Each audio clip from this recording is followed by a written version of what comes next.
What's cracking, everybody? James Koh, Chris Allen here with you on Best Ball Live. We welcome in everyone into the program. This is a show, if this is your first time, you're going to watch myself and Chris draft a best ball team on Underdog. Chris, how you doing, pal? Before we jump right into it here. I'm doing great. I'm excited to do this draft. I mean, I'm just praying that I don't wind up timing out at some point during the conversation, but happy to jump on the show with you today, James. You are picking at 1.4, so you've got one of the top 4 picks here. I'm at 8. You've got one of the 4 picks. Obviously, it's kind of sort of dealer choice there. Really, you figure CMC will be gone, but there's going to be any position group certainly that you want. What are you thinking? I'm definitely leaning towards running back at this point. For the most part, I think the draft starts at the 3 spot because most folks are going CMC and Dalvin Cook right off the rip. So it's just any of the running backs that typically come like after that tier. Like it could be Barkley, it could be Henry, it could be Zeke, it could be Kamara. So really just like kind of what I'm feeling at that point and seeing like what's there on the board. So now that it's up to me at this point, boom. I don't know. I'm going to lean right into all those camp hype videos that I'm currently seeing right now and go Zeke here at 104. It might be just slightly a bit early for him man, you know what's fun? You know what's great too is you're drafted right next to Sal Pal, our guy behind the scenes. I like it, man.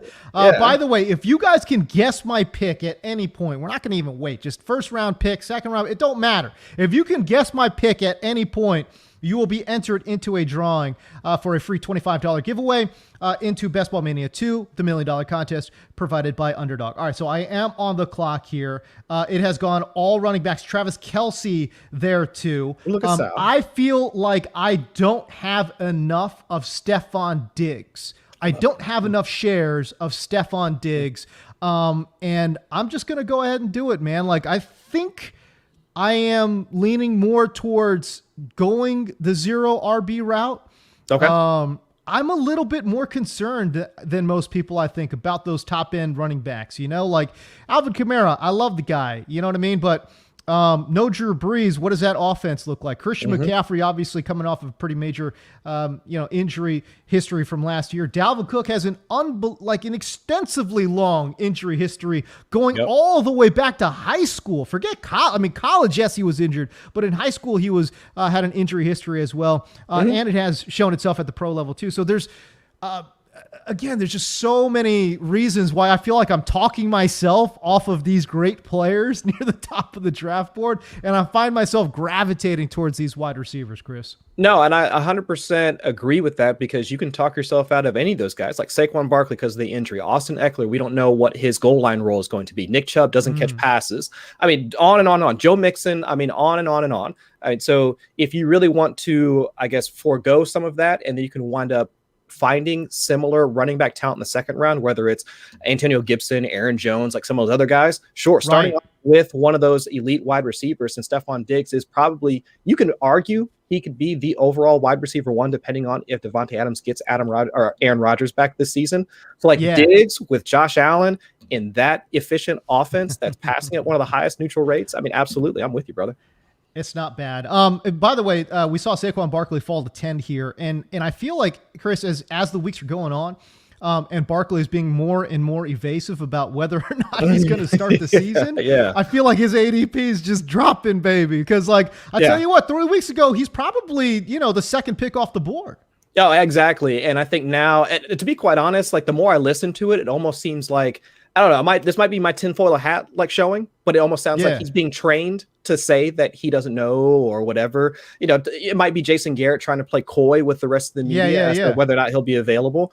But regardless, I mean, it is something that we need to consider whether or not he gets eased in or he just gets the full workload right off the rip. So I understand why folks are a little bit cautious. I love it. You know what I'm going to do right now, and if you guys are trying to guess my pick, this is an easy one. But what I'm going to do right now is I'm just going to go straight off the board here because I know his ADP has not caught up yet, and I get that. But for me, and there's a lot of different metrics out there, a lot of them that I espouse and have put out myself, Henderson is just as good of a running back as Cam Akers. And if you loved Cam Akers with a top 15 pick, you should absolutely love Darrell Henderson with no Cam Akers and competition for backfield touches. So for me, and I get it, like I had to search for him, using the search bar, but this is important. At this point, when you're doing best ball drafts, know where Darrell Henderson is at, because he is absolutely worth a top 20 pick. And I know I'm not going to get him in the third round. So I will just go ahead and grab him middle of the second round and be happy with it.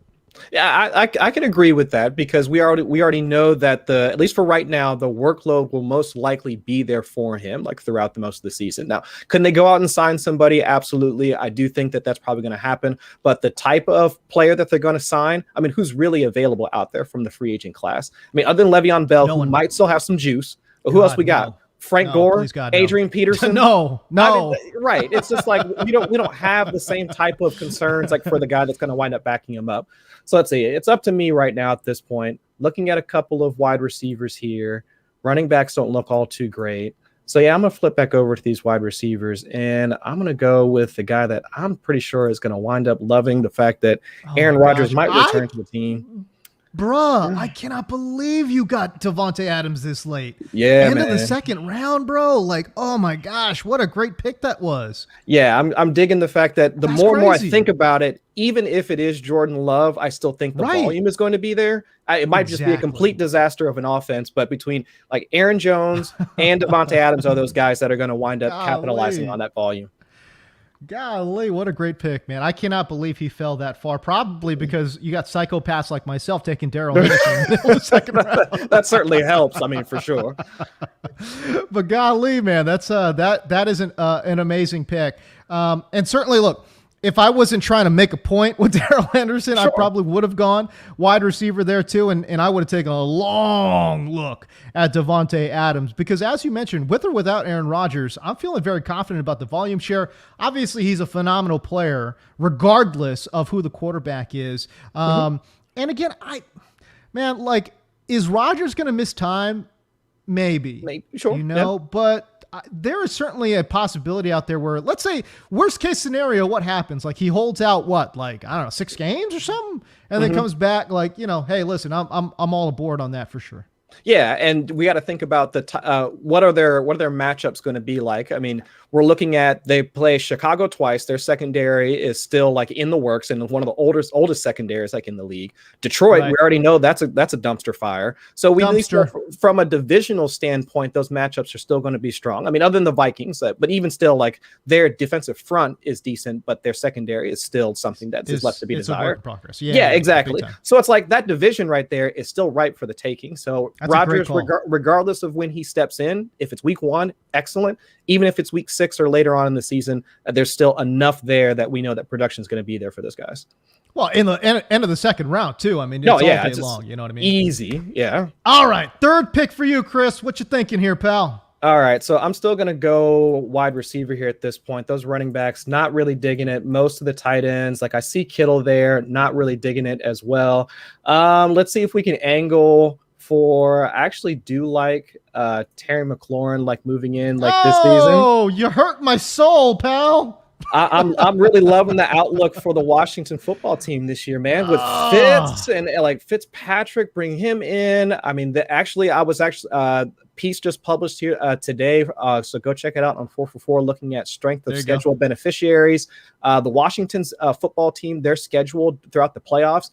Nice, very, very nice. Like in terms of the types of players, I think they played Dallas twice during the fantasy football playoffs, so that's what you want to target. So yeah, Terry McLaurin for me. Oh my goodness. I was all set on George Kittle, and I just got sniped right now. It really makes me want to stack up, and I really have not done a good job stacking. It's a little too early. It really is for Josh Allen, but you know what, man? I'm just going to go ahead and do it because pull the trigger.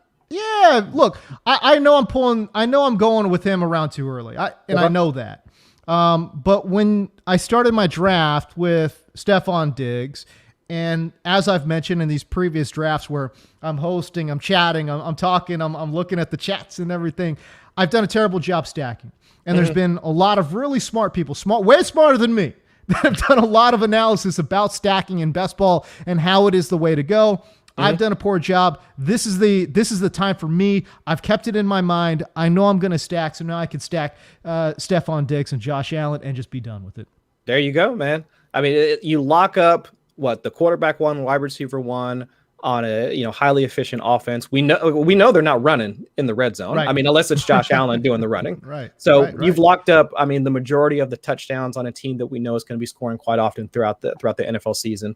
Can't hate on it too much, man. The division, as you mentioned, is a concern, right? Yep. Miami's got probably the best, cornerback duo in the NFL. And New England's really not that far off behind, Sure. So two teams in that division, very, very difficult. But again, it didn't matter last year, did it? Josh Allen and Stephon Diggs absolutely feasted. No, I mean, they were killing it left and right. I mean, what is it? Steph Diggs wound up leading the league in reception yards like last year. I mean, top 3 offense in terms of offensive yards per drive. I mean, it's just, you cannot. For some reason, I can't see the Bills not repeating at least their regular season performance, but we'll see how things turn out once they get to the playoffs. I'm really going off menu here, at least for me. I'm trying to draft a little bit outside of myself, do things that I have not really done in previous drafts. I don't know what episode number we're on, but the fans who have watched us throughout the process know that, listen, I've gone running back heavy in a draft. I've gone 0 RB. I've gone early tight end. I've done different strategies so that you guys can kind of watch me burn my money away and figure out different, pitfalls that might befall you when you enter into this draft. Like, oh, I remember what Koh did there. I definitely don't want to do that. And kind of sort of, use it as a learning tool. And for me, again, I'm really going off the board here, taking Josh Allen earlier than I absolutely would. And then taking Kyle Pitts here in the 4th round, which again is very uncharacteristic for me, Chris. I'm one of those guys. I don't know how you draft, but I'm certainly one of those guys. Wait on tight end, wait on quarterback, even in best ball. But Kyle Pitts, to me, in Atlanta, the volume share, at least on paper, looks to be unbelievable. Oh, yeah, without a doubt. I'm really looking forward to how that offense starts to gel throughout the early parts of this season, because not to say they're going to have a completely new offense, but just say that, I mean, they're evolving, right? It's going to be an offense that's moving forward this season. So if I'm thinking about what the potential is for them, it's an offense that I know that I'm going to want to invest in 100% of the time. It's interesting too, because I kind of sort of put him in his own tier. When we're talking about tight end tiers, your big 3, right? You're going to get the Darren Wallers, Kelce's, and George Kittle. And quite honestly, just because they're all so talented, they're in their own tier. And that's clear, right? And then right after that, I just kind of sort of have Kyle Pitts in his own tier, that second tier, where I'm like, okay, it's a little bit less known, but there's going to be volume there. College tape tells us this kid is special, right? So he's right there. And then after that, then you've got all the Mark Andrewses and the Tyler Higbees of the world, where you're kind of not sure about volume share, you're not sure about role, and you're not sure about maybe talent level or whatever it might be. Right. And then everyone kind of sort of falls in after that. So it's very interesting to me that Kyle Pitts, an unknown rookie commodity, I've got below a clear step, obviously below the big 3. And I think that makes sense, because we all want to think about what he could be. Could he be the next? Could he break that rookie? The rookie reception yards from from Ditka back in the 60s or whenever? It's possible, especially in that situation. It's all possible, but it makes sense to at least mitigate some of that risk by putting him in that tier of guys that we might not know. I mean, just past the big 3. And maybe around that Hawkinson Andrews area where we know the opportunity should be there. So I understand why folks value him the way that they do at this point in the draft season. All right, guys. So we are up on it right now, and I got to be honest with you, I'm shook right now. I'm really not sure where I want to go. We're certainly in the running back dead zone right now, which is not ideal. And I'm a little bit stuck, honestly, between the 3 guys you see in my queue here, Jacobs, Judy, and Kenny Galladay. Honestly, I'm just gonna be the sucker for the big outside X receiver. Go Kenny Galladay. I There we think go. that his role in New York, when I think about Danny Dimes, the one thing I know about Daniel Jones, he ain't coming off of his first read, man. And No, I gotta think that a lot of times his first read, more often than not, is going to be Kenny Galladay, regardless of what he is doing on the outside. I agree because we saw what that connection, that deep connection could have been like when he was throwing to Darius Slayton. Now, but while I still think Darius Slayton might have a role on that team, he's not better than Kenny Galladay. We know that for a fact. So if we already know that Daniel Jones, his proclivity to trying to hit some of those like deep, like those home run strikes, and that's kind of Kenny Galladay's like calling card, I do think that there's a easy way for Galladay to step into that alpha role within that offense. Now, I'm still hopeful for guys like, Sterling Shepard and Evan Ingram to wind up having some of their, and of course, Saquon Barkley, we were talking about earlier. But Right, really, right, I right. mean, Galladay, I think, kind of really steps into a role that team really needed. Like they needed a guy that can create that alpha presence, get that defensive attention, and then allow Daniel Jones to kind of do his thing because they already had that like a semi alpha presence with Saquon Barkley. But Yeah. teams are already adjusting to that. The fact that they can just stack the box if they need to, or whatever the case may be, in order to try and slow him down. But they need that guy that can stretch the field and command that cornerback one presence. And that really is Galladay to a T.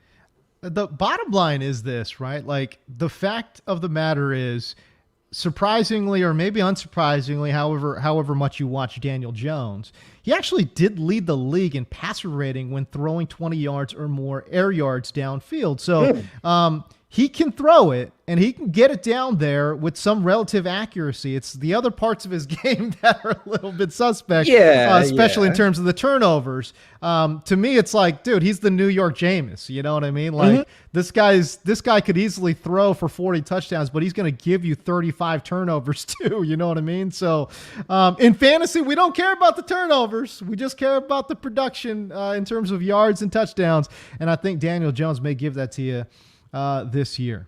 Oh, yeah, without a doubt. And especially, again, similar to what we were talking about with Fitzpatrick. I mean, not necessarily in the same schedule, right? But still, 2 games against Dallas, 2 games against Philly in that NFC East division. So at least there should be pockets of production for Daniel Jones. All right, so it is on me now.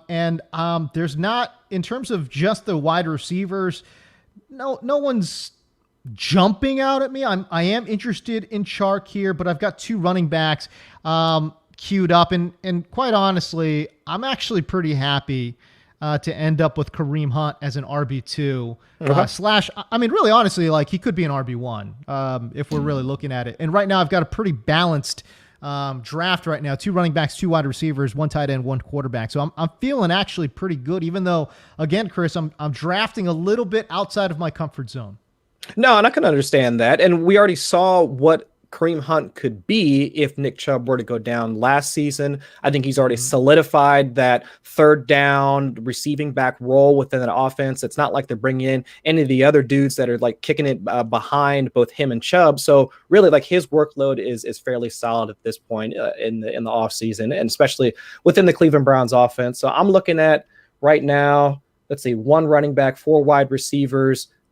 Really right now, the guy that's catching my eye right now, I'm going to go ahead and grab TJ Hawkinson here at the 609, slightly past his ADP, but I dig it right here. I got to be honest with you, Chris is drafting a juggernaut, and the kind of team, to be honest with you, that I find myself normally drafting. Right, like very wide receiver heavy. Maybe you got that anchor running back certainly there as well with Zeke Elliott, but Devontae Adams, Terry McLaurin, Cooper Kupp, T Higgins. Good night. That is nice. That's a nice foursome of receivers.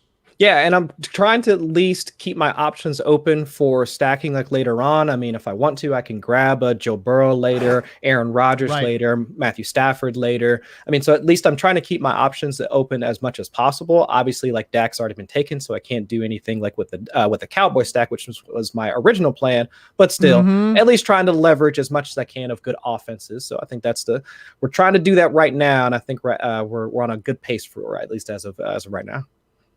All right, Chris, you are a few picks away I won't make you give away your strategy here, but overall, I gotta think you're pretty happy with your draft thus far. I am just trying to see it, like here for me personally. I don't know if it's the same for you, James, but it's like about this area of the draft where I start to flounder a little bit. Not gonna lie, Yes, it's because tough. It's tough. right, because you're having to think now. You're starting to think about quarterbacks. You're starting to think about either if you've already drafted one tight end or haven't drafted a tight end, so you grab a tight end now. So like almost all the positions now become a part of the equation. So trying to find like what's the best value and if you should continue to press forward with the strategy you might have started off in the first few rounds, it becomes difficult. Not gonna lie to you. So we'll see what we got though. We'll see who's available here. I don't know, like one pick before mine. I don't know. We'll see. I mean, the guy that I was looking at Mike Davis, and he actually just went.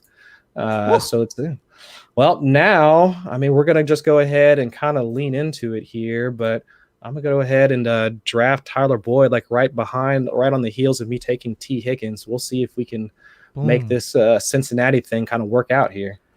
Here's the thing with Cincinnati. I think Zach Taylor, I think they want to throw the ball quite a bit. Now, and if their defense wasn't as completely garbage as it was, I think they would have kept on with that pace. And obviously Joe Burrow getting hurt, obviously, puts a complete curb stop on those plans. But I think with a healthier Joe Burrow, you add in Jamar Chase. I love what T. Higgins put on paper. I think he's absolutely perfect flanker for them. And then Tyler Boyd too. Gio Bernard moves on, but Joe Mixon there certainly has all the opportunity in the world to succeed. All right, I'm stuck a little bit here, but I am going to go, I think, with Mostert. Okay. I don't love it, but I think if I'm kind of approaching this running back position and I'm looking at Darrell Henderson, Kareem Hunt, Raheem Mostert, again, I got to play two of these guys. And what I've got here in the 7th round is potentially at least a 50-50, share guy in a San Francisco backfield running behind a Shanny system that obviously consistently always produces big play running backs. And we saw when Mostert was healthy, my God, this guy can absolutely run. Yeah, and then that's exactly the way that you should approach it. Like I know some folks will be looking at the 49ers schedule, very nice for running backs. Look at the fact that they traded up in order to get Trey Sermon. So you might want the nice shiny new toy, but still Raheem Mostert, for as old as he is for a running back, 27, 28 years old. I mean, the dude showed, exceptional burst, exceptional long speed in that wide zone scheme that they're employing there in San Francisco. So I think there's still enough production, enough meat left on the bone in Mostert's career that at least for this season, he should be the guy to target, I think, over a guy like Trey Sermon. I do think there's a little bit of overdrafting, and we're trying to assume how quickly Sermon will take over that role when that's really not been written in stone yet, to be quite honest. No, you're right. And certainly I think the camp reports, and I know it's early. I mean, guys are running around shorts right now, so we don't totally know. But I think all the indications are that it's going to be some kind of committee. I would be shocked if it wasn't. So maybe Trey Sermon gets that 60-40 split. But we know Mostert is an explosive enough player, even out of the backfield catching the ball, where he doesn't need more than a handful of touches to be fantasy relevant. Exactly. And it really just comes down to when Trey Lance comes in because of his rushing ability. So, yeah. Oh, you're up now. I am up, and this was an auto pick for me. I was contemplating actually taking Michael Pittman in the round prior before Mostert, but I thought I could stretch that pick, and I was successful in doing that. Internally, I was sweating, Chris. I'm like, bro, I got to get me some Pittman. I got to get me Pittman. But I wanted to stretch that out, man. I really did want to stretch that out. No, and I understand, and that's actually the guy that I want to target in that Colts offense in order to really see that second year breakout. Almost similar to why I picked T. Higgins, is because I can really see Pittman taking over a larger role on that offense. Because are we really expecting T.Y. Hilton to be the T.Y. Hilton of old? Are we really expecting Paris Campbell, who's been oft injured throughout his short career, to really take over that offense? Pittman seems to be the guy, by default, and we already saw flashes of that last season. So it's just, Oh, and Sao Paulo takes my Joe Burrow pick like right out from under me. Oh my goodness. No. What is happening here? What is happening here? He winds up taking him from me. Oh man. That right there What is are we going to do? cold-blooded, bro. It is. That is cold-blooded, That is man. cold-blooded, man. I don't You even know what draft to T. do. Higgins, you draft Tyler Boyd. You're thinking, let me stack, baby. Let And me he get couldn't that even let me Burrow do stack. that. Whew. That hurts. Oh, that was hurts Sal me, Pal, son. the man behind the curtain, That man. hurts. Just kind of pulling the strings, and my goodness, absolutely wrecked you with that pick. Oh, He what did. a snipe. Yeah, he hurt me right there, man. I thought Wait, we who was does Sal Pal friends have? now. Does Sal Pal? Oh, see, he's got Jamar He Chase. got Jamar Chase, so yeah. I see. So he needed that. He wanted that stack too. There you Yeah, go. so he wound up taking it from me. Oh, Just baby. man, Oh, baby. that one's gonna hurt. I'm gonna That have to let that stings. one. Yeah, I'm gonna have to have a drink or something like that after we're done here for that one. Whew. Yeah, That one stings, boy. Let Yeah. me tell you. Oh, baby. I kind of figured. I'm like, listen, this guy's got to be thinking. He's got to be thinking Burrow here. He's got. Oh, yeah. I didn't realize that Sal Pal had Jamar Chase. he was gunning. He was dangerous. gunning for it. I know he was. Oh golly. man. Oh well. By the way, again, I want to remind folks. Listen, if you guys want to win that $25 entry fee into Best Ball Mania 2, very simple. Just guess my pick at any point here, and you'll be entered in for the drawing. We're giving away, I believe, Sal Pal, you can correct me if I'm wrong, but I believe we're giving away 3 entries. So 3 $25 entries. It's free money, guys. It is free money, and it gives you an opportunity into the $1 million contest. Why are you not doing this? You should be doing this. All you got to be doing, guess my pick, and also just follow me on YouTube as well. So again, follow me on YouTube, guess my pick, and you'll be off and running. By the way, I see Couch Scout in the chats, which, by the way, he has won an entry already, but there's nothing that precludes him from winning again, which is why I'm saying if you subscribe to the channel, okay, like you will be up and running, and every single week when we're doing this show, you can win that chance again. So please subscribe to the channel, watch the streams, and just guess my pick. It's that simple. All right, Chris Allen, trying to recover, is on full tilt. Whew. He is on full tilt, baby. right. I like the fact that you actually went back-to-back quarterbacks here. You went Tom Brady, then followed that up with Matt Stafford. Take me through the reasoning. So the Tom Brady pick was more of just positional value at that point. I mean, I really couldn't, even with Joe Burrow, like going like right after that. Tom Brady, I think, is still an absolute value there. We'll see if we can have some stacking options later in the draft. But then Matthew Stafford, I did want to come back and stack him with Cooper Kupp. Like similar to the Henderson like portion, if you think that Henderson is going to be a decent replacement for Akers, I still think that that offense is still going to be just like firing off on all cylinders, like once the season starts. So I think one of the beneficiaries of the Akers injury could be Stafford. They lean more pass heavy, so I might as well just try and grab as many of the pass catching assets as I possibly can. All right, guys. So here we are. If you can guess the pick here, you certainly will have a great chance at winning that $25 entry. 15 seconds. I'm going to kind of sort of drag this out. I kind of sort of know who I already want to go with, but I will give the folks an opportunity to guess. I don't have a lot of Rashad Bateman, but I absolutely love what he brings to this offense. I absolutely love the college tape. His size, his speed, his hands, his route running ability, all of those things. I think he's a much-needed asset for the Baltimore passing game that, look, Hollywood Brown, and this is kind of the running gag on Twitter right now. It's like he's more like Riverside Brown, you know? It's like, you know, you can't be calling yourself Hollywood, you know, because he absolutely disappointed. I mean, if we're using, you know, movie terms, he was a box office bust. You know, he was a flop there at the box office. But I think it was always a little bit unfair to ask him to kind of be that, you know, go-to X receiver. I love the speed. We all love the speed, but he's a little bit on the smallish side. We all, again, love Lamar, and Lamar's, you know, again, an MVP. He's an amazing quarterback. But every quarterback's got flaws. His is he can't throw outside the numbers with accuracy. And it is awfully difficult when you are a guy of Marquise Brown's size to win on the seams deep downfield. It's very, very difficult.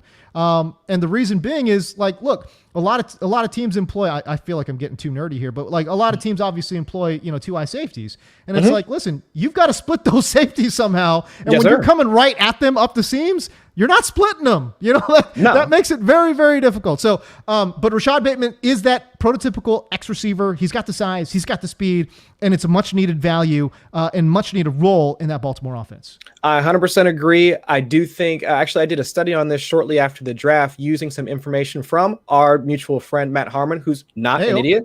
But I wound up actually looking at some of the ways that he wins, like Bateman wins on the field, and it's in the areas that Lamar Jackson was the most efficient over the past couple of seasons on those out routes, on those breaking routes to the outside. So while Bateman might not have like the highest like statistical output in his rookie season, he could at least make Lamar Jackson a more efficient passer. And that's really what we want from LJ. I think, and my pick is up here. I will, you guys see those two picks up on the board here. I will, think about one of those two guys. So I'll let you guys pick. You got a 50-50 chance here of winning that $25 entry. But I will say this too, in this particular format, I particularly love Bateman as well. And Chris, I think you were probably thinking Pollard soon. Unfortunately, I'm going to go ahead and nab him here in the middle of the 10th round.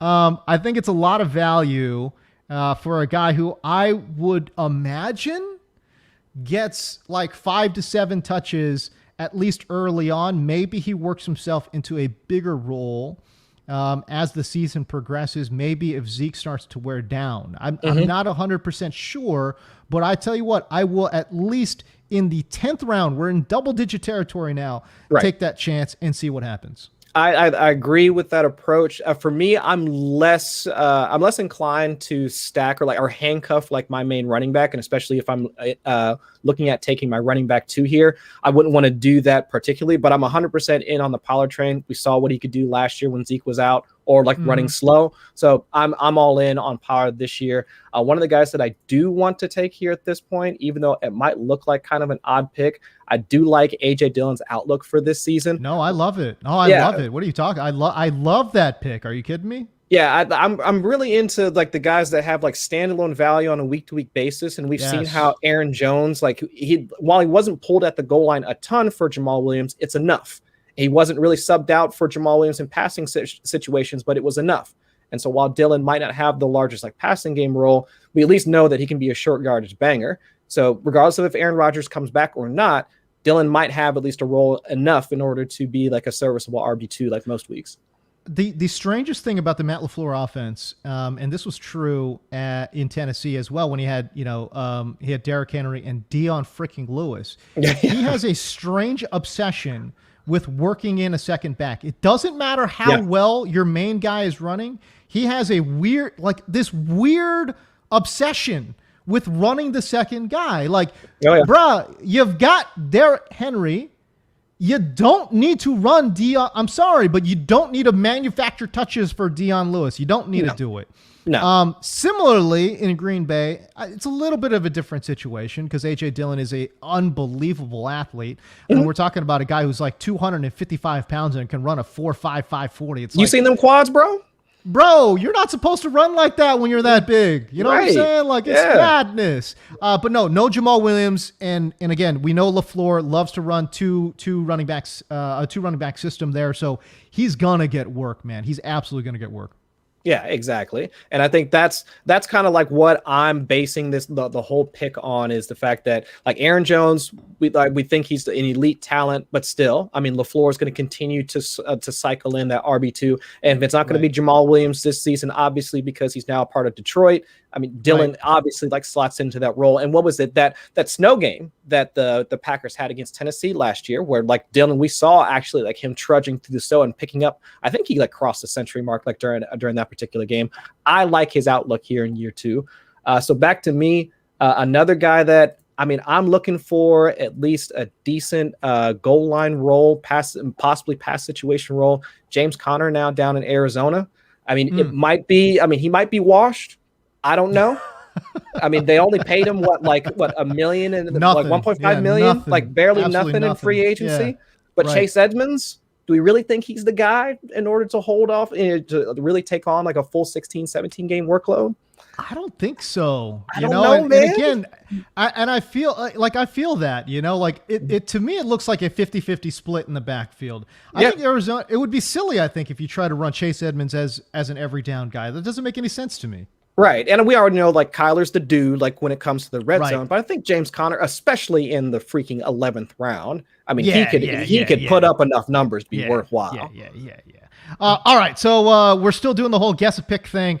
And you see my cue here. Is there anyone over here that I like? Yeah, not really. Okay. So who are you guys thinking, man? 5 seconds left to go. I'm gonna go ahead and do the thing that I was set out to do. Stack. I got Stephon Diggs. I got Josh Allen, and now I round that out with Emmanuel Sanders, who I believe is the clear-cut number 2 there in Buffalo. Look, I know Cole Beasley's going to have a role, and I know he's going to see a lot of targets, but this is a team that's going to probably throw, more than 500 times, certainly, pushing 600 pass attempts, I think. In that passing game, they ran the second most 4 wide receiver sets in the NFL. I think they ran 3 wide on like 96 or 97% of their plays. So Emmanuel Sanders will be out there, and I'm fully anticipating him to get a very large workload as well. He's just Chris, to me, I always describe him this way, and it sounds a little funny, but he's just a professional wide receiver. He approaches the game like it's a job, and he does it like a 9-to-5 grind, man. And I love that about him. And I just think he's going to be a very reliable asset for the Buffalo Bills. Well, I think when we watched him bounce around from team to team, what was he? He was a part of the prolific Broncos attack from however many years ago with Peyton Manning. Yes. We saw him with his time he was over in Pittsburgh for a hot minute as well. I mean, so like each team he's been a part of, like we've seen him like just bounce or like have a critical role within the offense. And I don't think it's going to be any different. I mean, even when he was in San Francisco, we saw him be a part of at least decent parts of their playoff run. So I don't think it's going to be any different here when he goes to Buffalo. And the crazy thing about that is that he's able to just parachute in. Yeah. And because he's such a pro, he's able to parachute in and immediately contribute. Chris, how many times do we see guys go to new teams and absolutely flounder because they can't pick up the playbook? That's never been the case. It's never been the case with Emmanuel Sanders, and I love that about him. Yeah, exactly. I think for almost any other wide receiver that we would think at their age and like the type of role that they play in the offense, we would be absolutely down. I mean, heck, we've already coffined AJ Green and he's moved over to Arizona, but Emmanuel Sanders to Buffalo, everyone's like, yeah, sign me up. I mean, give me all of that. Like, yeah. So I 100% agree with that. All right. And it is interesting, right? Because Gabriel Davis is still on the board. He's still there. If I wanted to just go get crazy and do Gabriel Davis, I would go there too. But if you look at my roster construction right now, 1 quarterback, 4 running backs, 5 wide receivers, and a tight end, I can really go. We're in the 12th round. I could go any direction I want. I'm kind of sort of stretching this out now just to give people time to kind of sort of guess my pick. But for me, it's like, look, if you can get Nyheim Hines, who he has these Austin Eckler vibes to him. Fabulous player, super explosive, and immediately has standalone value as a guy that they're going to manufacture touches for. Sure. And one thing I have absolutely noticed about what they do with him there in Indianapolis is it doesn't matter what the game script is. They're going to sort of find ways to get Nyheim Hines involved. And whether that's 5 touches or 12 touches, they're going to find the way to get the ball in his hands. And what I love about Nyheim in this particular format, he's not a handcuff. He's got standalone value because there are going to be games, because he's such a fabulous athlete, even on limited touches, Chris, he can absolutely pop one off for a big yardage and a big score. Oh, we've watched him do that like a number of times when Phillip Rivers was still a part of that offense. So I 100% agree with you. I know folks might be somewhat concerned about like Marlon Mack still being a part of that offense, but at least we know the type of role that Mack is going to play within that offense. I mean, he's the backup to Jonathan Taylor. He's not, I mean, Mac is not coming in Right. like for those third down, those hurry up situations, even possibly goal line or like a red zone situation as well. That's not going to be Mac's role, at least primarily. I mean, that is what Hines has now carved out within that offense. So I'm 100% agreed that, I mean, if you have the chance, and Hines is also the archetype of player that you would want to grab in best ball, because how confident are you rolling out Hines on a weekly basis in your standard or in your redraft or managed leagues? I mean, you're not going to always have that level of confidence, because he's the type of guy you would want in this type of format for sure. All right. So we are here. We're going into the 13th round. I'm queuing up a bunch of guys. This is kind of sort of the area of the draft. No matter how you have drafted, you are addressing depth at this point in your draft. If you've gone 0 RB, obviously this is where you just start, racking up those running back picks. And there's going to be a lot of folks out there that, maybe have waited on quarterback too. And there's still plenty of good quarterback, good signal callers out there if you want to address that situation and kind of sort of, again, in best ball, you really, if you don't have a premium quarterback, you really want, at least 3 quarterbacks that you can feel relatively comfortable will cobble together a kind of season. Because again, there's no pickups here. But again, if you're someone like me, obviously I spent high draft capital on Josh Allen. I'm not that worried about having another quarterback, but certainly it is something that I'll be looking at here as the draft moves on in the 13th round and later. Yeah, 100%. I think that makes sense from a roster construction standpoint. And it really just comes down to that simple equation. Like, how much draft capital have you spent at those positions early on? And that would wind up forcing you to either wait if you still want to add to that position, or, I mean, completely stop. Like you mentioned, I mean, you spent such a high pick on Josh Allen. You can hold off. I mean, almost until like the later rounds if you really wanted to. Yeah, because again, it's kind of like, look, if Josh Allen goes down for whatever reason or just has a horrible season or whatever it is, it's like your team's done. It's like it's best ball. It's not redraft where you can like manufacture, picks off the waiver wire. Like, no, you can't trade. There's no pickups. It's like you're done. Like if you invest early in quarterback and that quarterback does not return value, you're done. And that's again, that's just kind of sort of how this format works. Right. And you need to be shooting for first place as it is. But picking up a guy like Josh Allen, that at least puts you in the running. Of course, if he winds up going down, I mean, are you really dependent on any of the guys, the quarterbacks that are still out there? What, Ryan Fitzpatrick or any of those other guys to like really like hold you over like throughout the rest of the season? No. But in best ball, when you're aiming for like first in the league, like in order to get paid out anyway, you really do have to take those swings as early as you possibly can. Yeah, there's no doubt. Okay, so a couple of picks here that I loved. Sal Pal taking Amon-Ra St. Brown. I don't know, man. I am such a huge fan of his game and what he brings to that Detroit team. So I love that pick in the middle of the 13th round. I am on the clock here. Have quite a few picks, quite a few ways I could go. I actually am torn. I'm really not just stretching this out now. I actually am quite torn as to what to do. I really want wide receiver, and I really was going to go. I really was going to go Amon-Ra St. Brown there. I thought for sure he was going to fall to me in the 13th round, but unfortunately, he does not. Yeah, he knows. He knows me too well. I've been talking up Amon-Ra St. Brown for weeks now. But no, I don't feel bad about taking Alexander Mattison there in the late 13th round. Again, mostly because as I highlighted earlier in this show, that Dalvin Cook, we all love him, and we know he's in a great system. Like the system that he's in Minnesota, it's great. And Dalvin Cook obviously has produced, but he also carries with him a pretty extensive injury history, again, dating all the way back into high school, college, and in the pros. No one wants injuries, but at the same time, it's kind of like, listen, when you're at this point in the draft, it's like, Alexander Mattison, if he were to get a starting role, instantaneously becomes a top 15 running back in fantasy. So when you're getting that kind of value in the 13th round, I'm not mad about it.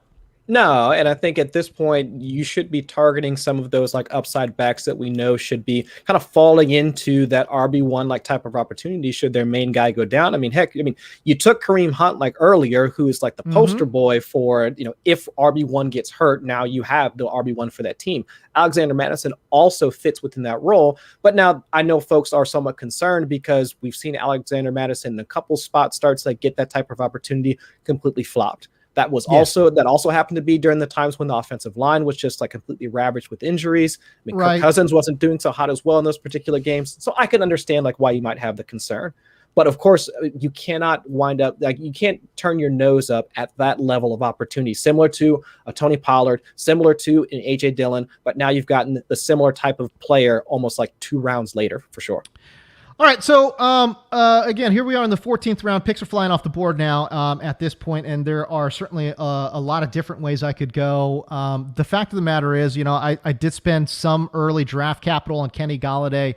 I don't anticipate playing Daniel Jones at any point in the season, but should it happen, it's not bad. Again, they have different bye weeks. I did check for that. And for, fans of this show, they know that among all these different things that are going on in my head all at once, I do tend to lose track of bye weeks as well. But I tell you what, I was looking at the bye weeks, guys.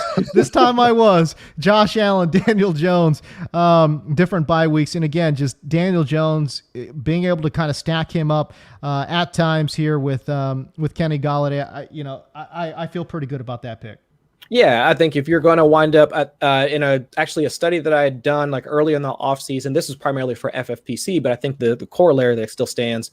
But for the correlation between a quarterback and any of his pass catchers, wide receiver 1, 2, 3, tight end, or even running back, the correlation is highest between the quarterback and the wide receiver 1, which intuitively makes sense, right? Josh Allen, Stephon Diggs, Devontae Adams, Aaron Rodgers, like so on and so forth. So it stands to reason that if we think that Golladay is going to be the wide receiver 1, like for the Giants, then he should wind up being able to capitalize on similar volume, and Daniel Jones should be the beneficiary. Oh, this is interesting. Talk to me about your Hunter Henry pick, because he is certainly a player. I love him as a player.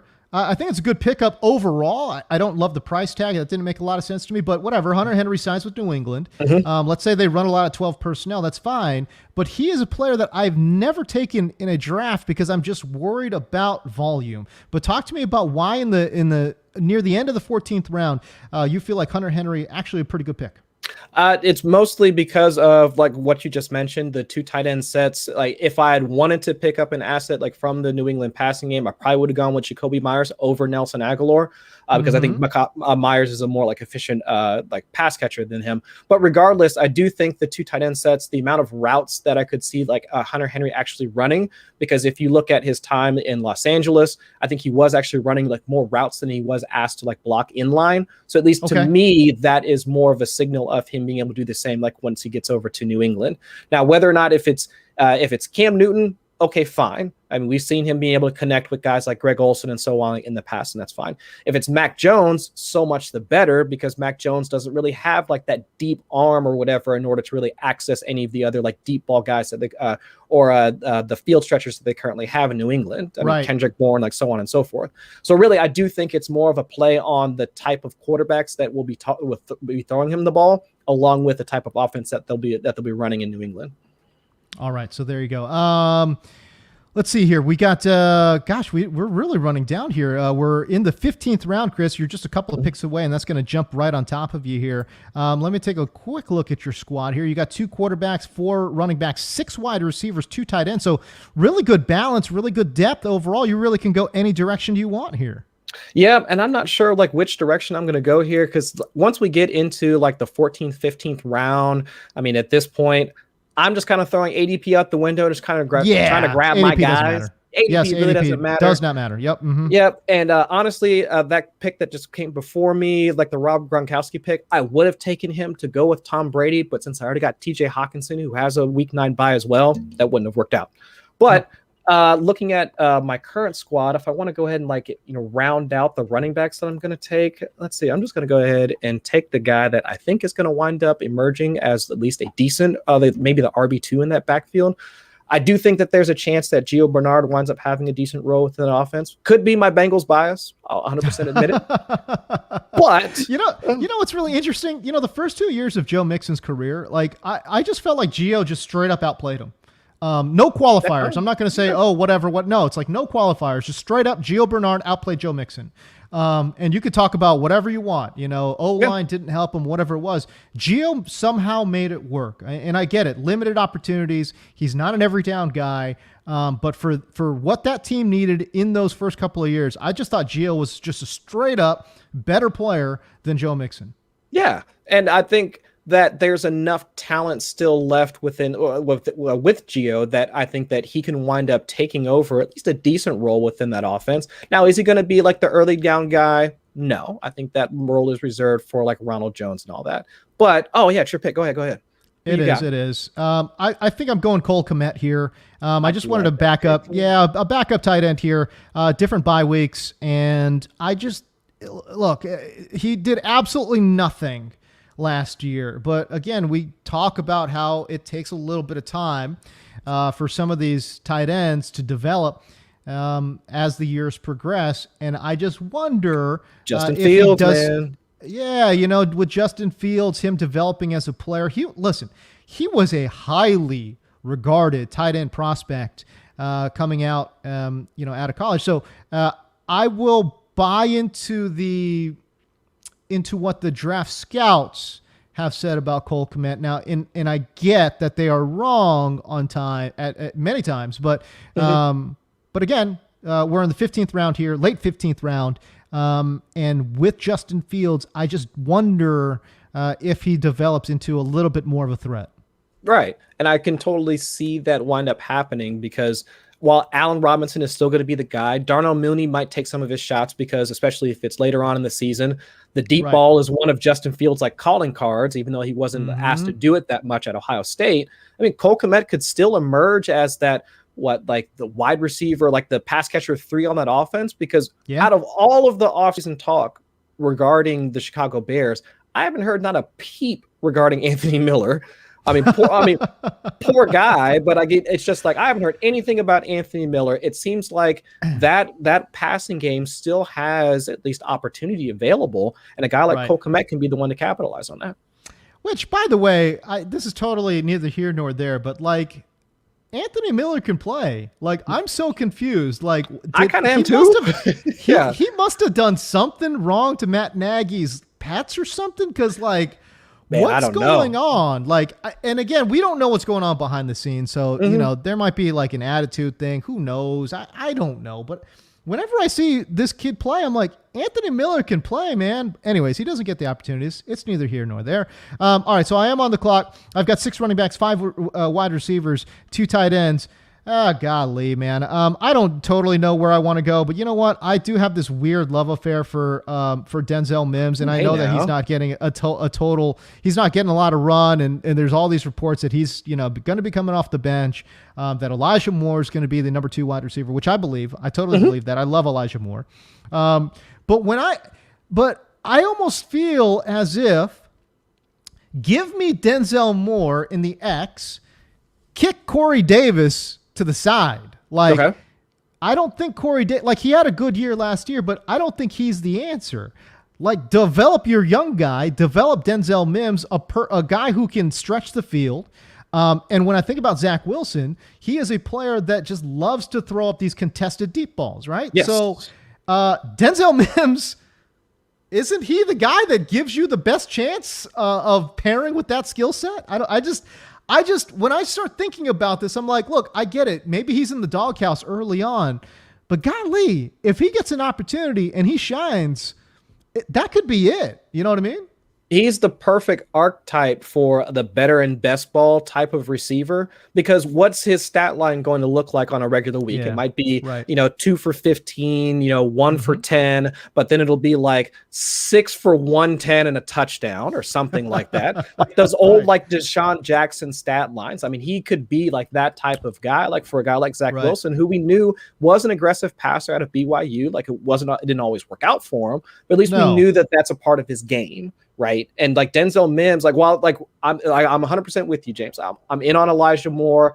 Like I was happy to see Corey Davis like finally kind of break out and do his thing, but still, I think there's enough there from that we saw from Denzel Mims last year that he could wind up like streaking down the field and Zach Wilson can hit him for like a deep touchdown or even like, a 30, 40-yard pass here and there. So especially and that's all you need. And that's really all you need for him to be a wide receiver too, like for that particular week. And especially at this low 15th, 16th round. Yeah, give me those guys all day long. Right. I love that Deshaun Watson goes here. He's going in every draft.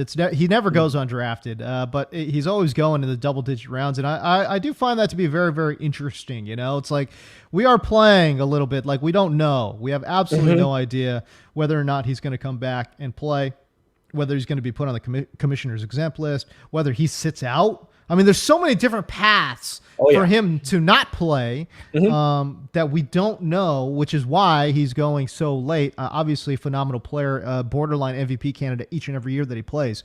But always an interesting pick when he goes. Actually, I'm going to pull up this guy's team. Let's see what his quarterback situation kind of looks like here very quickly. Justin Herbert, Matt Ryan, Deshaun Watson. That's interesting. Okay. That's an interesting trio. Yeah. That's an interesting trio. I might have gone like a little bit later. Maybe like even let's see. I'm trying to see like who's still available right now. Maybe even like Zach Wilson, like one of the rookies or somebody like that might have a bit more upside than Matt Ryan to go with the Deshaun Watson pick. But I understand the thought process, right? Like if you're gonna take one guy early, like really early, like Justin Herbert, and you want to grab like maybe two guys late, I can understand like why you'd want to like throw Watson into the mix, see if it works out. It's not going to kill you if he winds up sitting this. So I get the idea. All right, Chris, you're on the clock here. It's your round 17 pick. I believe you got this pick and one more, and then we'll be done. So your last two picks. Let's go ahead and stack Matthew Stafford with one of the guys that I'm hoping we'll see if he can wind up making at least a few games. He might pop, but yeah. No, I love it. If you wind up drafting one of those like statuesque like type quarterbacks or guys that we know are not gonna run a ton, I mean, at least getting two pass catchers from his offense makes some sense. So. I love that pick because, and again, at this point in his career, if he gives you 6 games, that's a huge bonus, But he fills a role that they desperately need. I think people really like Cooper Kupp. People really like Robert Woods, and for good reason. But let's be real. These guys aren't stretching the field. You know what I mean? Robert Woods is a very versatile playmaker. I think he profiles better as a flanker. Cooper Kupp, your ideal slot man. They don't have an X receiver that can stretch the field, period. Even Van Jefferson. I love Van Jefferson. By the way, I love Van Jefferson, but he's not an X. All right, so I am on the clock here. Man, I'm a little bit, I don't know what direction I want to go. You know what? I'll go Darius Slayton. If stacking is the theme to today's show, let me go ahead and stack. Daniel Jones, Kenny Golladay, Darius Slayton. Slayton's going to be that prototypical flanker receiver for the New York Giants, and a damn good one too. You know what I mean? Like Kenny Golladay, adding a guy like Kenny Golladay, all of a sudden it allows everyone to kind of sort of slot into their natural positions. You know what I mean? Sterling Shepard slides inside. You've got Darius Slayton as your Z or whatever it might be, your flanker receiver. And you're asking less of Evan Ingram, who I think has seen his better days already. But he's still a respectable threat from the tight end position. So it's a team, really, when you think about it, Chris, they are built to throw the ball. And then, again, even Saquon Barkley, by the way, phenomenal pass catcher. Yes. So it's really funny because Gettleman is protecting his job with these picks. Oh, yeah. And with these signings, because it's like he needs to make Daniel Jones work. If he doesn't make Daniel Jones work, his job security plummets, right? But if he starts posting numbers, and then Gettleman's a genius, you know what I mean? So I think it's all tied into that. Oh yeah. And like you were talking about earlier with Daniel Jones and his quarterback rating on deep passes, I mean, who was the guy that was on the other end of those deep ball passes? Right. I mean, it was Darius Slayton. It was Darius Slayton. So, I mean, you've already got, the guys that if Daniel Jones winds up popping off in a game, it's going to be, either one of those two guys. Heck, it could be both of them in the same game. So I can totally. I'm 100% with that pick for sure. All right, so I'm down to my last pick here, and you know, I going a third quarterback. I'm not really feeling it. I certainly could. Jared Cook is a tight end that I could go. I only have two. I probably should go with a third tight end, if I'm being honest here. And there's not really too many other folks that really jump out to me. Xavier Jones is an interesting pick. Oh, golly. Do I go another running back here? I take a wide receiver. I don't even have one queued up, unfortunately. So I think we're gonna clock out and just take Jared Cook, which I'm not mad about. I'm not mad about it. Again, it's like, you know, Kyle Pitts, Cole Kmet, Jared Cook. I kind of sort of wish I had more receivers queued up instead of, you know, chatting away about the Giants for no particular reason.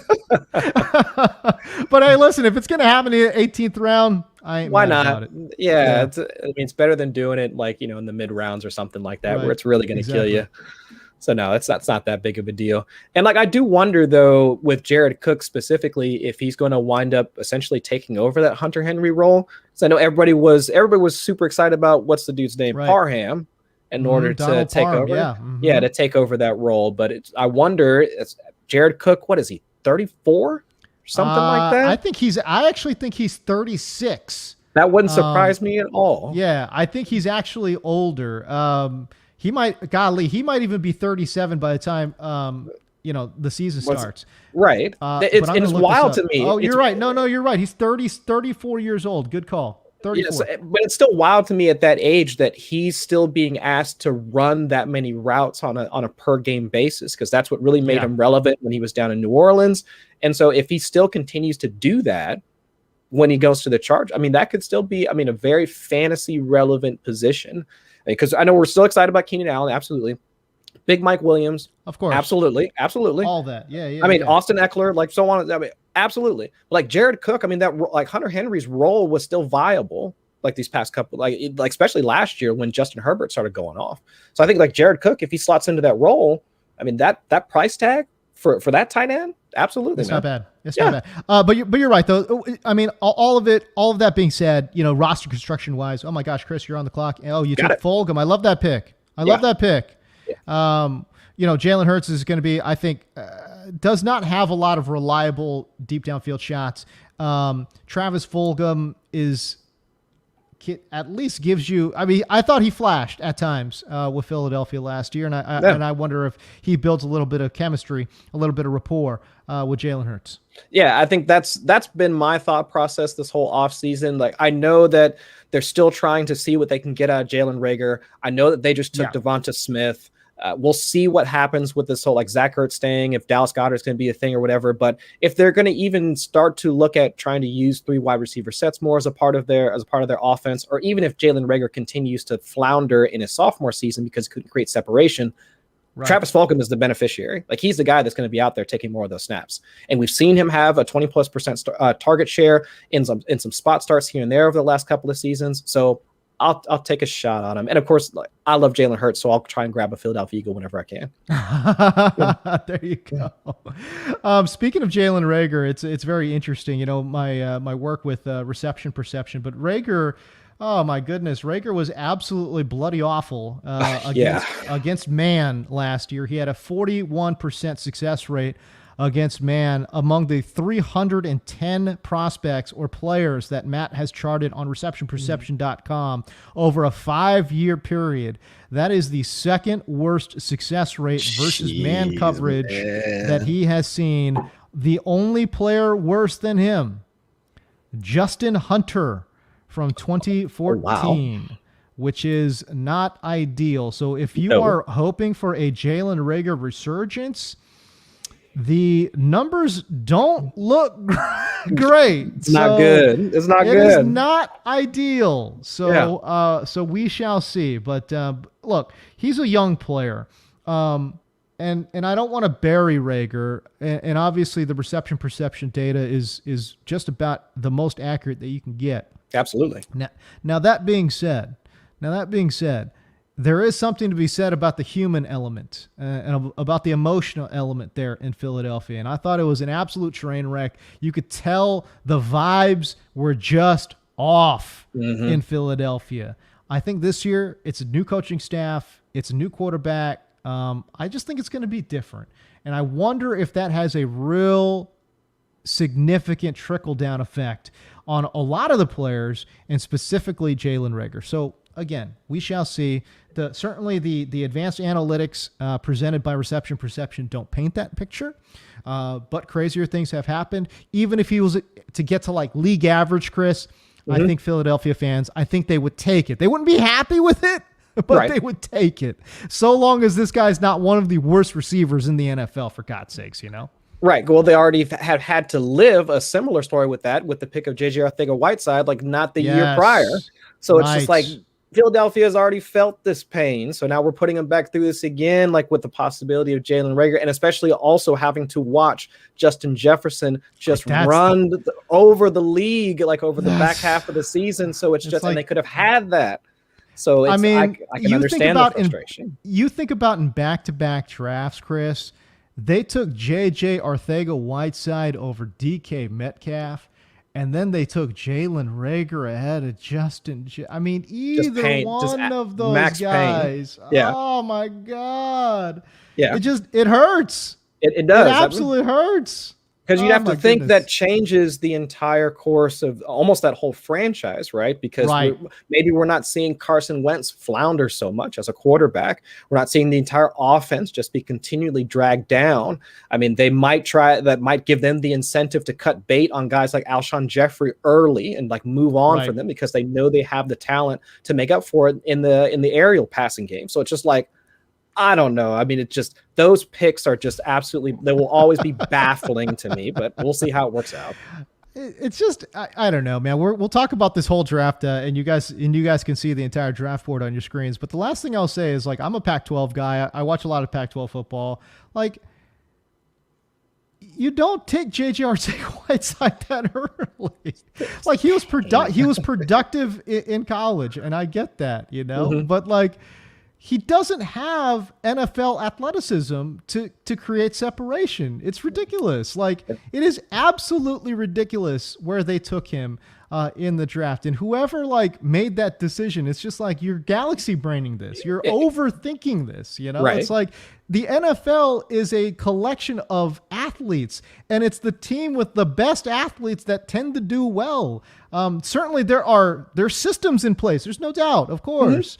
But it's like, listen, give me the guy that is a once-in-a-generation type athlete on the outside. Like, why are you taking J.J. Arcega-Whiteside over DK? Anyways, whatever. I'm neither here nor there. Okay, we'll move on. Chris, take a look at this draft board, will you? Yeah.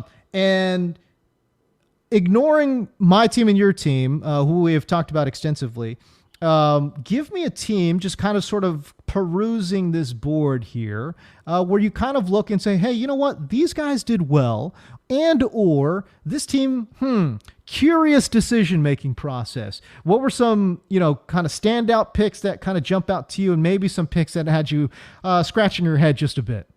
So one team I think that sticks out to me, like as I'm looking over this, is a ball game out of at least I'm assuming that's the name of the team there right there, out of the 10 spot. I mean, so he starts off with Saquon, so he gets the dip on Saquon's value, follows that up with Antonio Gibson, whom I'm excited about in the Washington offense.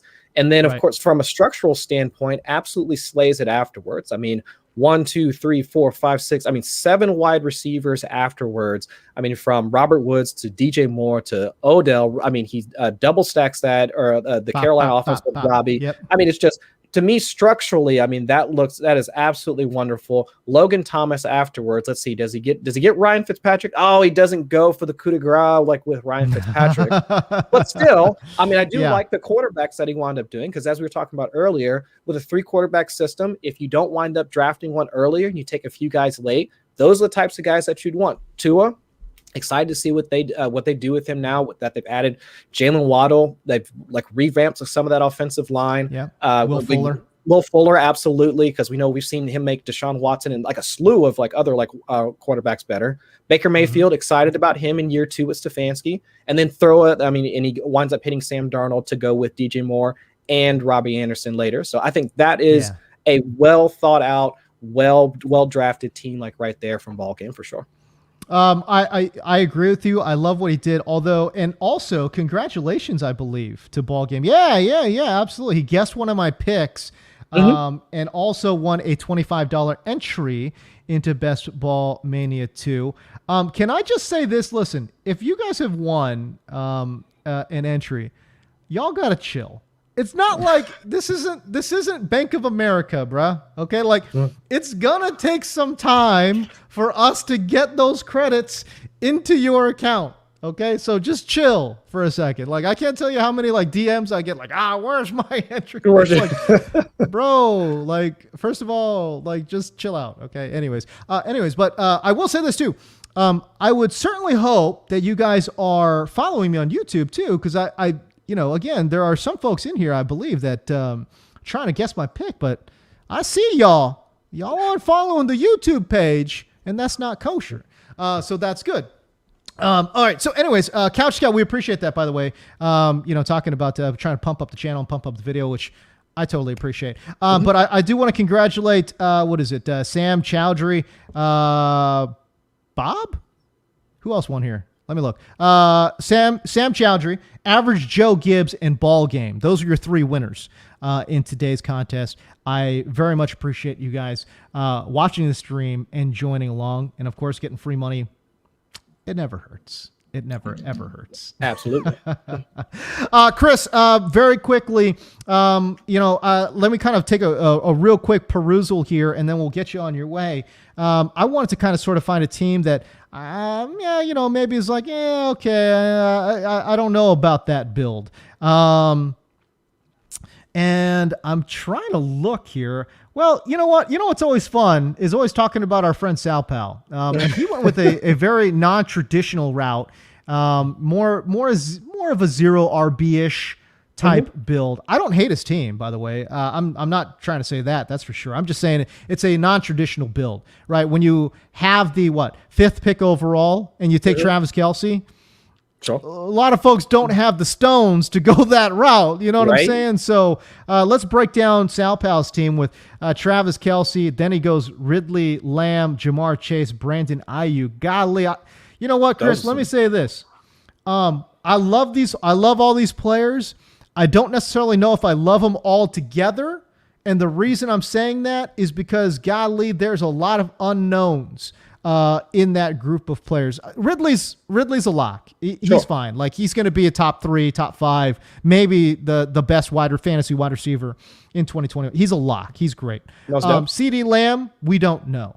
Jamar Chase, we don't know. Brandon Ayuk, we don't know. And so when you get those 3 together, it is a very high risk, high reward strategy.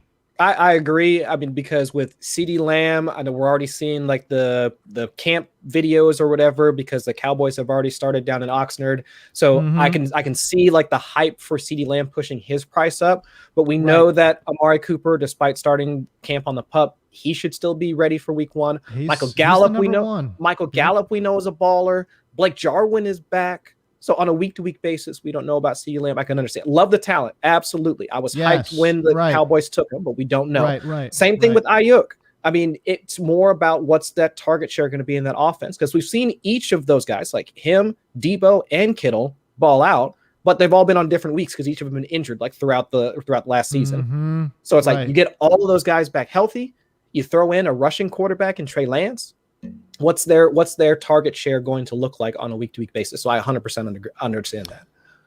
Then he rounds out that wide receiver room with Marvin Jones, Nelson Aguilar, Amon-Ra St. Brown, Olamide Zaccheaus. Just a note on Zaccheaus. He was their primary flanker, Atlanta's primary flanker when Julio Jones missed games last year. Again, a lot of folks are kind of thinking, oh, well, who's going to play opposite of Calvin Ridley. If we're going based off of last year, and sometimes that could be a tricky game, but Atlanta didn't add any pieces. Right. To me, I think it is going to be Olamide Zaccheaus, and when you're getting him in the 16th round, I actually kind of sort of like that. So his 3 quarterbacks are interesting too.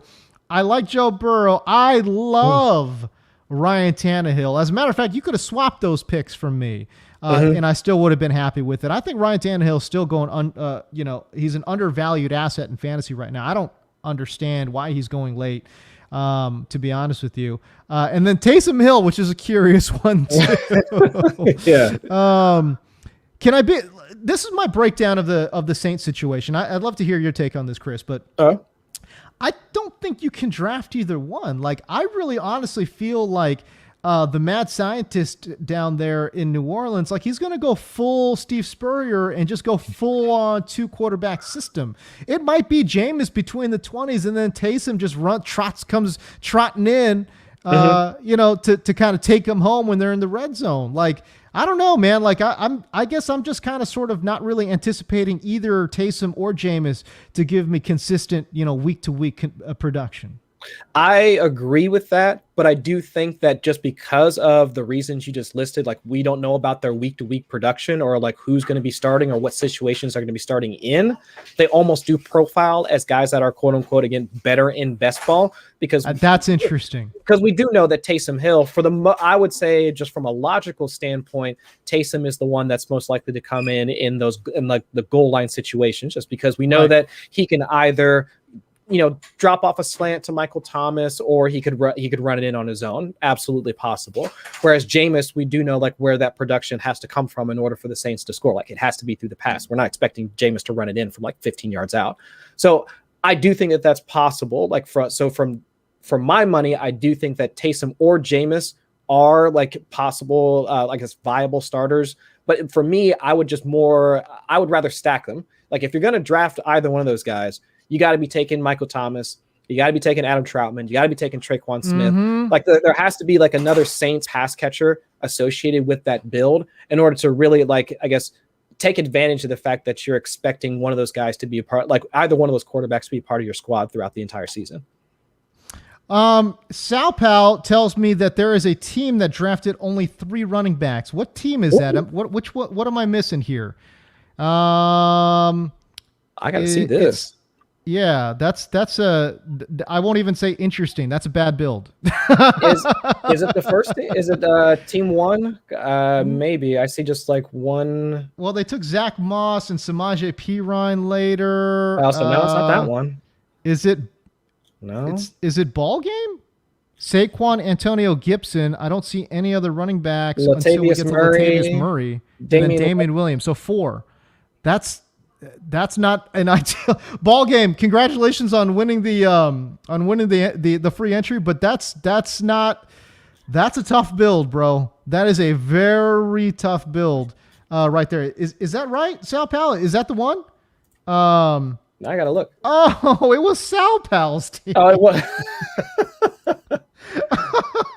You took Travis Etienne, Myles Gaskin, and Darrington. That's it. Sal Pal, what are you doing, bro?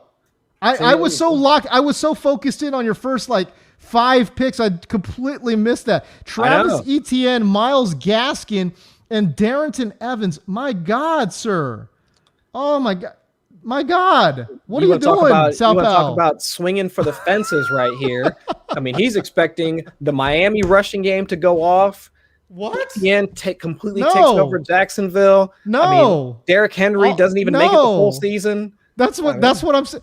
But this is the problem with Darrington Evans, though. I don't even think he profiles as an every down guy. Like, I guarantee you, if something were to befall Derrick Henry, and listen, the guy's got what is it, 850 touches over his last 2 seasons or whatever it is.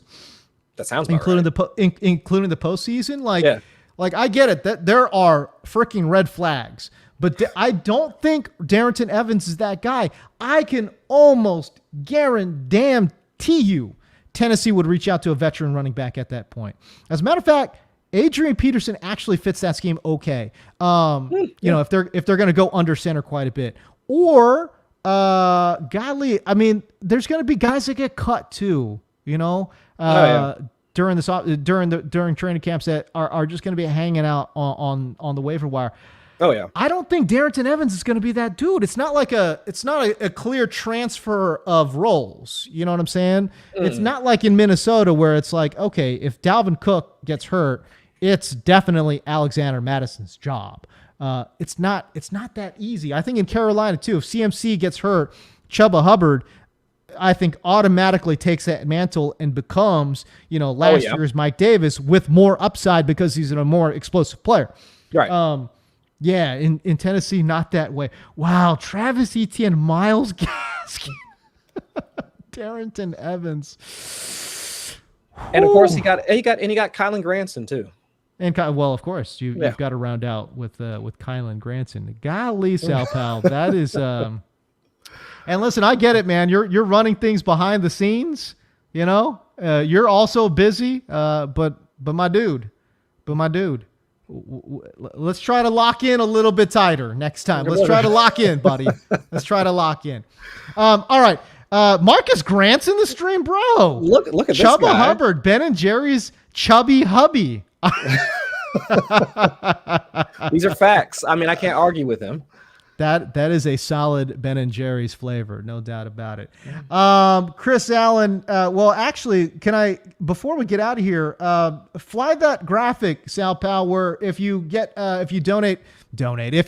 deposit, it's not a donation, guys. As a matter of fact, it might be an investment, if you know what I'm saying. You know what I mean? Mm-hmm. If you deposit $10 into a brand new Underdog Fantasy account, you're going to get a free 4-4 Pro sub. $25 Underdog bucks. All you got to do is use that promo code BBL. Again, it's got to be a new Underdog Fantasy account, and you'll get that free 4-4 Pro subscription plus $25 in Underdog bucks. Guys, it's the best value in fantasy.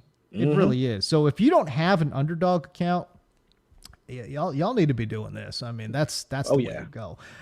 Chris Allen, final thoughts, and then we'll get you out of here, man.